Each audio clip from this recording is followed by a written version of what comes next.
Magandang hapon! Kumusta po? Narito po ulit ang update natin para sa lagay ng ating panahon ngayong hapon po ng April 7, 2025. Sa ngayon po ay patuloy pa rin ang pagdaloy ng northeasterly surface wind flow at umaabot pa rin hanggang dito sa Northern Luzon habang easterlies ang umiiral sa may Southern Luzon at Visayas at may intertropical convergence zone na nag-extend pa rin dyan sa may Mindanao. At sa ating long range forecast, consistent pa rin naman na walang bagyo na namamataan po na tatawid sa ating kalupaan for the next 2 weeks. At sa lagay ng ating panahon, ngayong hapon ay nakakaranas ng cloudy skies with isolated rains sa malaking bahagi ng Northern Luzon dahil po yan sa northeasterly surface wind flow at cloudy skies with isolated rains rin dulot ng mga localized thunderstorm epekto ng easterly sa ilang bahagi ng Palawan, Mindoro, Marinduque, southern part ng Quezon, Camarines Sur, Legazpi, Catanduanes,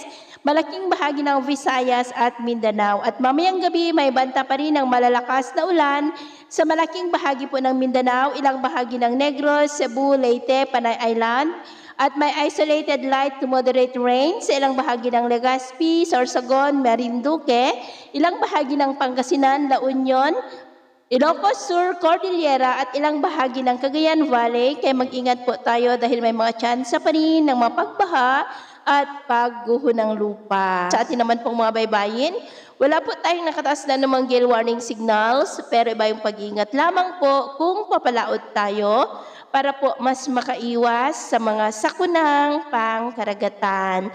So, yun po ng latest update natin sa araw na ito. Ako po muli si James na nagsasabing sa kahit na anong pagsubok po na darating sa ating buhay, huwag na huwag po tayong mawawalan ng pag-asa. Thank you and God bless!